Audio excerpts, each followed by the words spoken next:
7 things you can do right now to massively improve your relationship with yourself and with other people.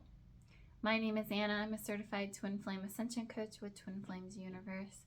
I want to just kind of share with you today some of the things that I have learned on my journey of ways that have really improved my relationship with myself, how I perceive and move about in the world. And then, therefore, those things have directly impacted my relationships with others as well, especially my twin flame. Before we get into it, go like and subscribe so that you continue to see this content that is going to help support you into your own harmonious twin flame union and beyond. The first way that you can massively improve your relationship with yourself and really just your life in general, and of course your relationship with others, is to stop projecting your upsets onto other people. This is a tough one for a lot of us because maybe to some of us it feels as though if we're not acknowledging that somebody else is making us upset, that we are taking responsibility for the thing that they might be doing, even if it's really something they shouldn't be doing that is really out of alignment. That's not what I'm talking about here, though. I'm talking about taking responsibility and not projecting your feelings onto somebody else. So if somebody is doing something that's really out of alignment and it's not loving at all, but you are upset about it, then there's something there for you to heal. So what you have to look at here are your feelings about the situation. Because it's not really about the other person. It's about how you feel about it. And whenever you heal your feelings about it, either the behavior is going to stop completely or the person is simply going to vibe out of your life. They will no longer be present there if they continue to make their shitty, unloving choice. Stop projecting your upsets. This is going to massively transform your relationship with yourself because you will learn that you actually feel really empowered whenever you stop projecting your feelings. Whenever you're telling yourself that somebody else is making you feel a certain way and it's not good, that puts the power in their hands. You are the one who chooses to give them that power and to allow them to make you feel the way you do. So stop projecting your upsets. Number 2 is to start really feeling into and deeply taking care of yourself. Are you maybe agreeing passively or actively to something that you really don't feel good about doing? Are you taking care of yourself properly in the physical sense? Are you feeding yourself well? Are you giving yourself the physical activity that you require to feel good in your body and in your life? Are you doing these things? Because this is truly going to massively improve your life whenever you are taking the time to take care of yourself. Nobody else has the responsibility of taking care of you. That is your responsibility. Number 3 is to make sure that you are taking time and space for yourself. This includes taking the time and space to feel your feelings about whether it's a good or a bad thing that might be coming up for you. Make sure that you are allowing yourself the space to feel the feelings that are coming up.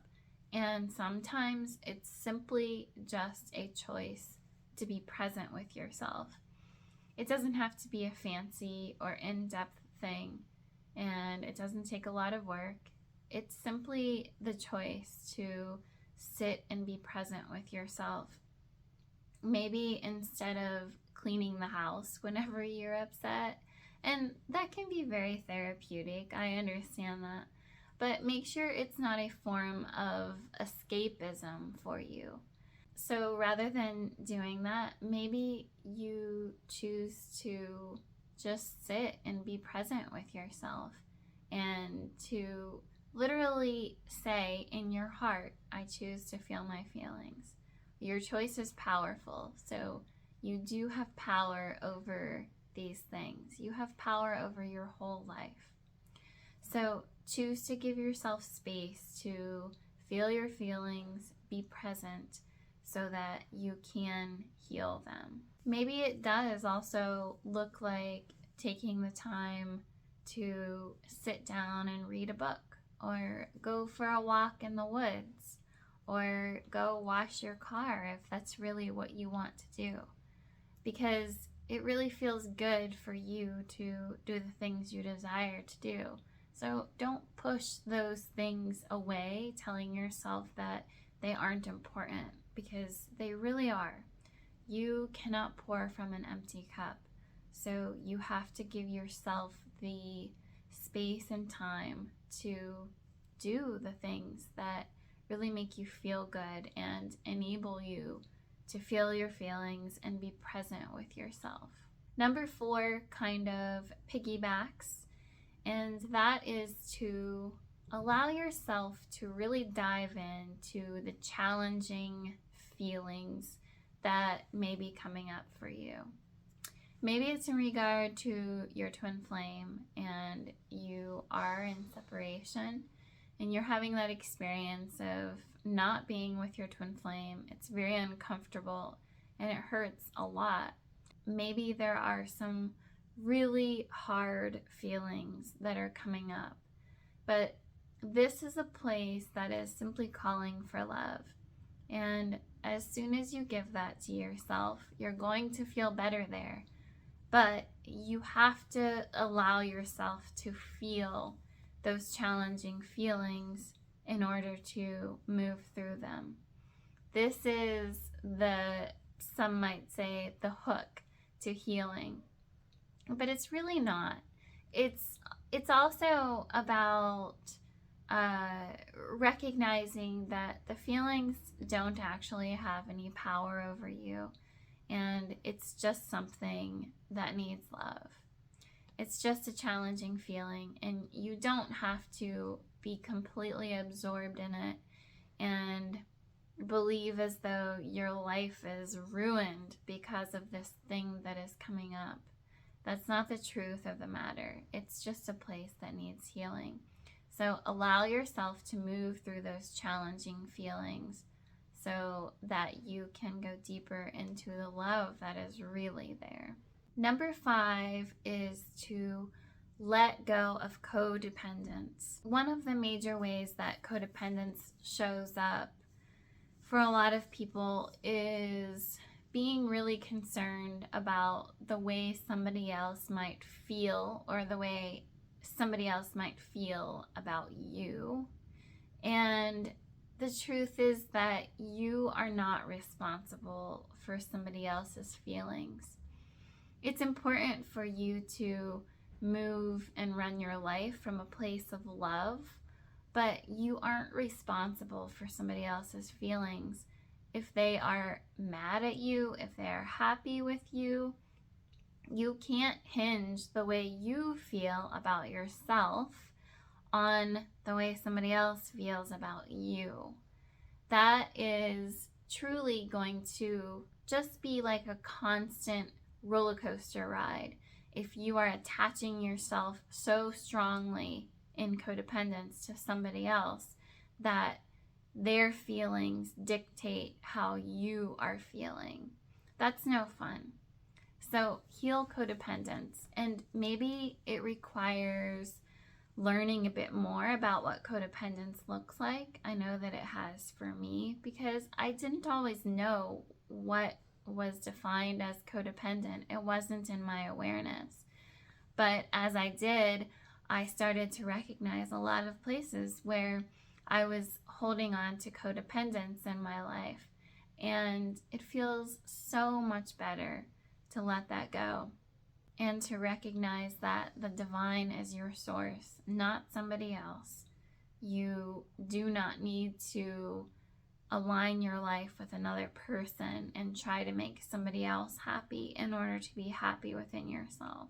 Number 6 is to learn what it means to truly love something or somebody, or particularly yourself. Learn what it truly means to love, and then do it with abandon. This is going to change the way you perceive everything in your life.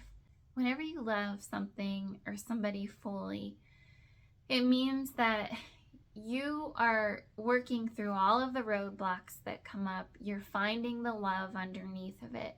And you're doing that over and over and over again until you have clarity about the situation. The vital piece of loving with abandon is that you have to do it for yourself first.